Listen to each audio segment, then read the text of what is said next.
What is freaky about you and why you must figure it out to find ultimate success in business and life? Hello, everyone. Josh Brown here, and I am thrilled to have the one and only Chris Brogan on today's show to talk about this very topic. Chris is the world's leading authority on owning the game you most want to win, combining a mix of professional leadership development and business strategy. Chris works with professionals like you to own your choices, own your life, and own your future. He is CEO of Owner Media Group, a highly sought-after professional speaker, and the New York Times best-selling author of 8 books and counting, including The Freaks Shall Inherit the Earth, Entrepreneurship for Weirdos, Misfits, and World Dominators. Hello, Chris, and welcome. Josh, I'm just sad that this isn't a video show. Those are some amazing pants you're wearing today.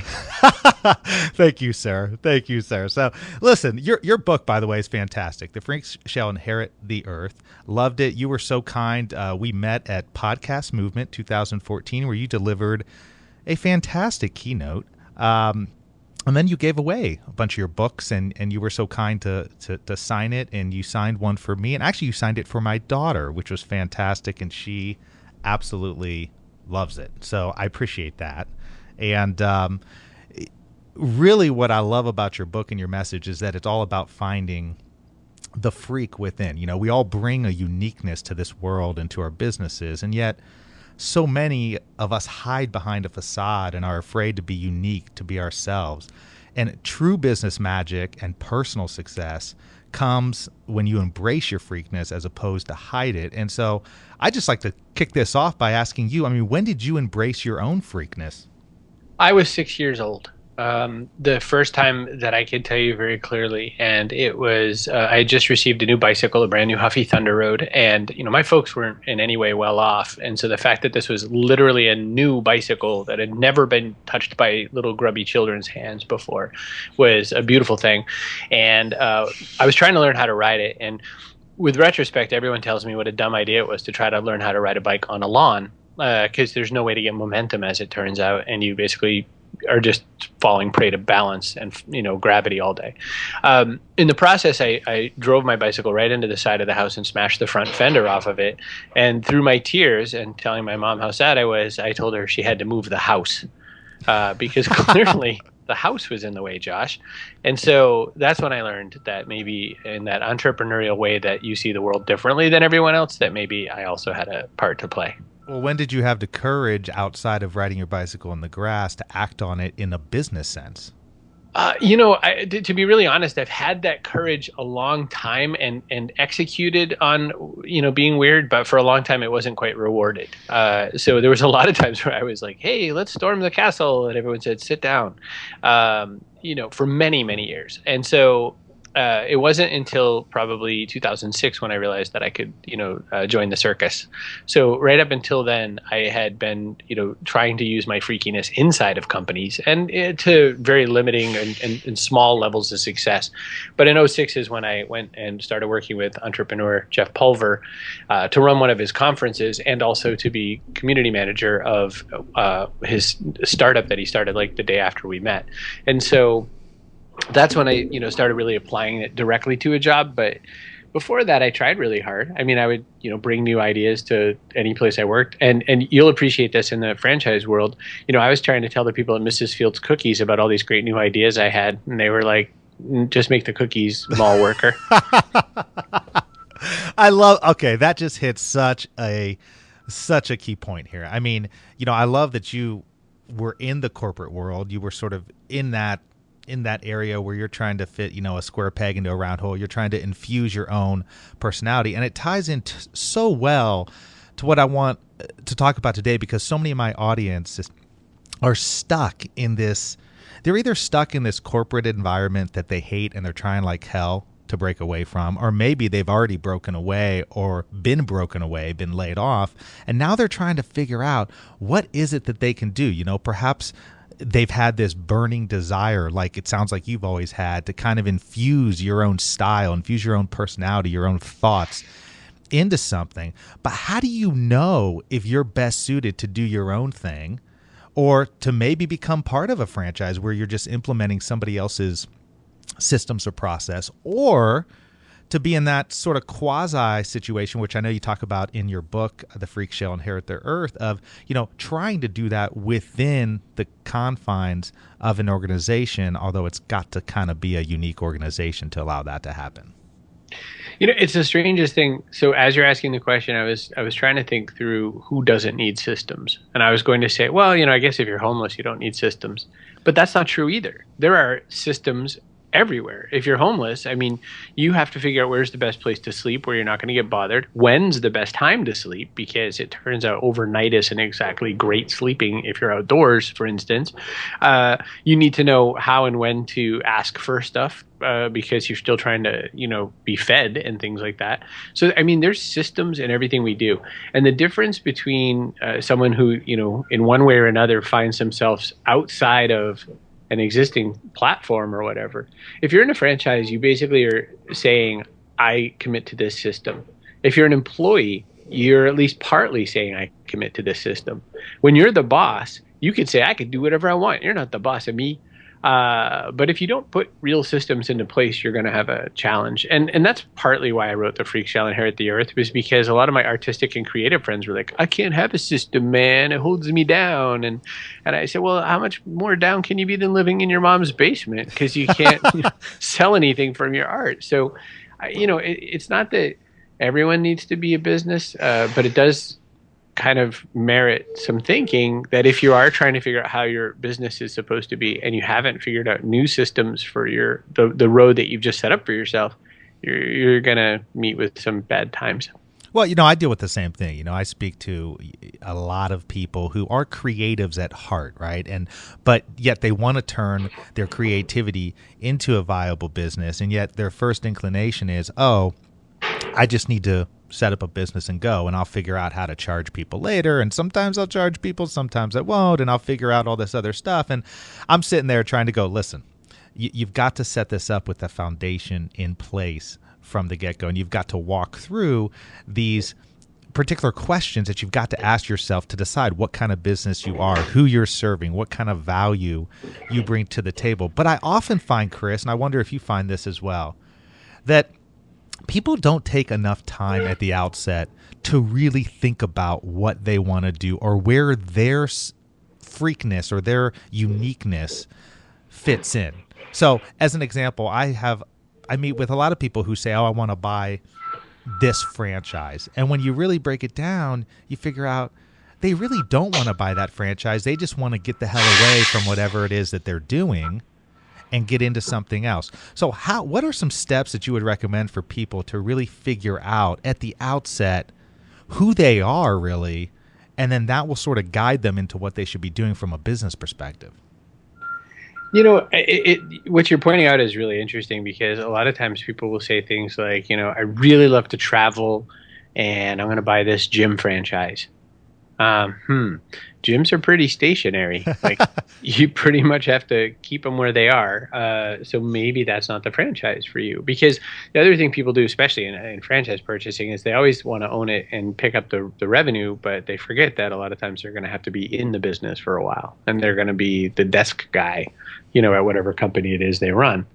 And so it's a challenge, because, you have to really start lining up some of what it means to you to do it. And it's so weird, because in my experience, again, tailoring this to your audience, but in my experience kind of dealing with franchise people, there's a food franchise called Moe's, and they're a sub shop kind of place, and they make a very specific kind of sub, which is, I'm raised in Maine, and they call it an Italian sandwich, and it is like the worst version of like a New York sub done by people in Maine. It's like hot dog roll is the bread. Like, not even joking. This is a totally true story.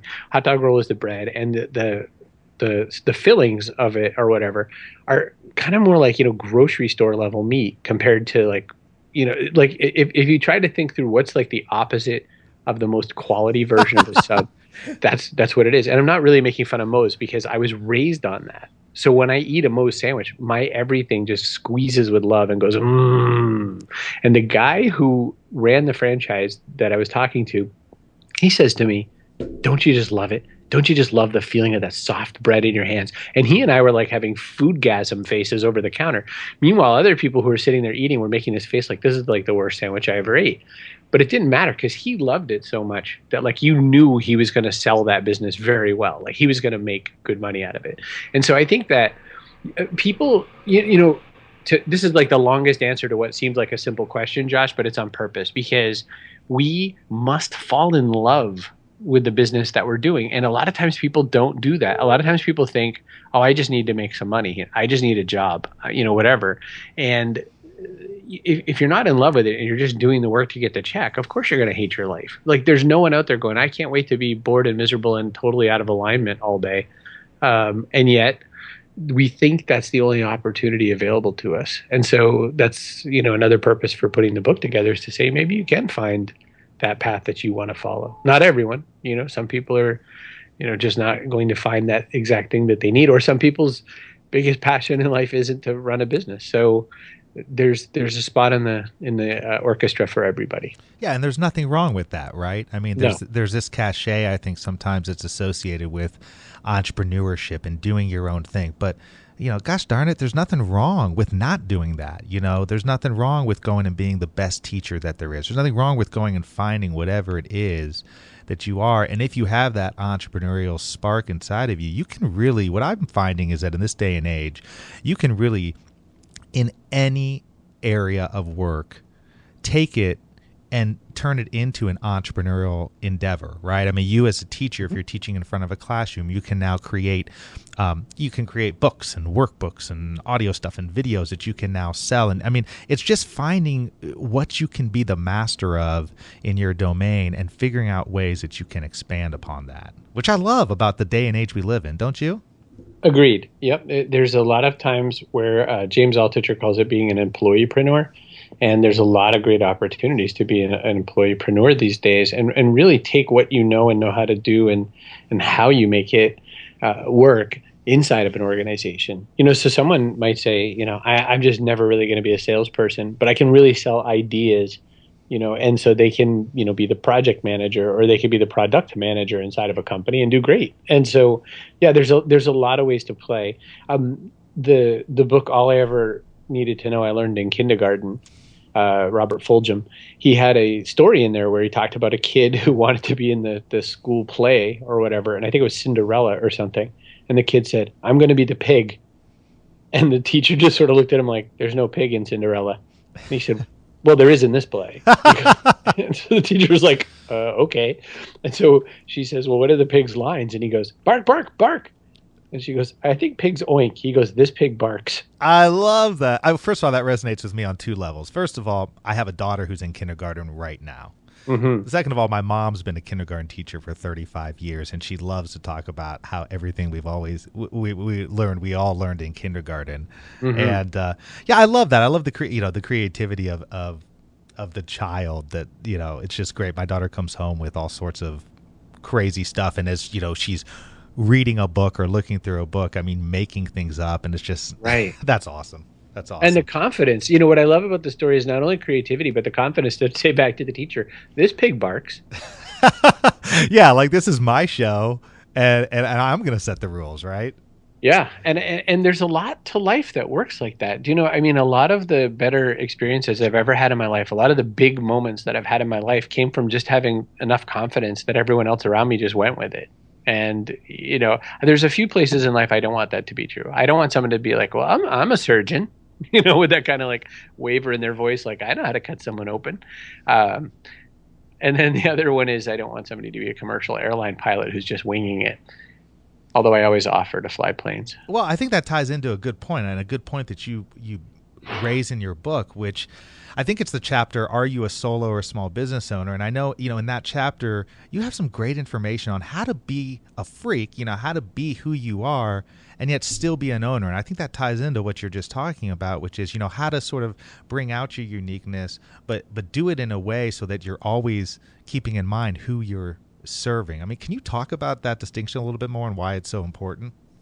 Well, to be an owner, the big transition from freak to owner is that freak just sort of covers your I'm kind of a weird person, and I want to do it my way. And by the way, the people who have identified as freaks are like Mitch Jackson, who's California's leading trial attorney, and Rod and Mel, who are two CPAs who run an accounting firm. You know what I mean? So my friends who are identifying as freaks are not tattoo faced, tongue pierced people. And so the big transition from freak to owner, though, is taking a deep level of responsibility for, being of service to others, to have continual training and skill growing so that you can grow your capabilities as well as your connections. And that's where, ownership comes in. I mean, the difference between somebody who chooses to buy a franchise and then doesn't really do all the diligence of talking to other owners of that kind of franchise or employees of that kind of franchise to see all of the different things, the person who doesn't really make friends with the other people in the area that they're looking to put that franchise, et cetera, they're missing all those opportunities because as an owner, they haven't really thought through capabilities and connections. And I'd say that that's the big turning point in that particular chapter, is that, there's a lot more to it than just saying I'm the boss. And I think a lot of times people believe that everyone expects them to have the answer. And the opposite is really true. The best bosses I know are the ones that are always asking questions. Yeah, getting other people's perspective. I mean, that's a great sign of leadership too. Always being willing to say, "I don't know, but let's figure this out," or "Can you help me figure out?" or "What do you think about this?" Right? Mm-hmm, mm-hmm. Well, tell me, did you always value systems? I mean, obviously, I love systems. I talk like in franchise. I mean, I talk within franchise euphoria, and then everything I do in my law practice is really centered around building and systemizing things. And yet I know firsthand it's hard as hell to do, first of all, and we're always tweaking it. But I also find that, it's almost like a learned thing through experience and possibly failures. I mean, so I'm curious, like, when did you begin to first really value systems and systematizing things? What time is it right now? I'd say right about now. So the real thing is that I rail against systems all the time, and I am very disruptive to systems. And what I do best is crush old systems and put in newer ones that might be better or may not be.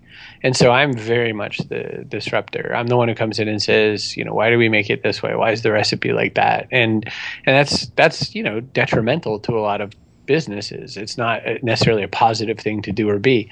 But what I've also come to learn is that you have to trust the system, and you have to have a system in place for a lot of what you do. And for people who are like, no, I don't, I could totally wing it.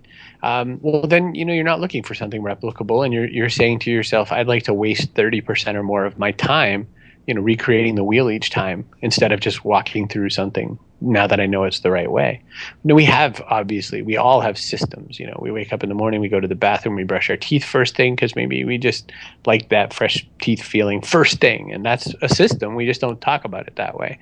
But then thereafter, some people just pack their travel bag and then every time wonder why they forgot their alarm clock or whatever they forgot, as opposed to having a real simple check system that says, here's what I'm going to make sure I put in my bag each time.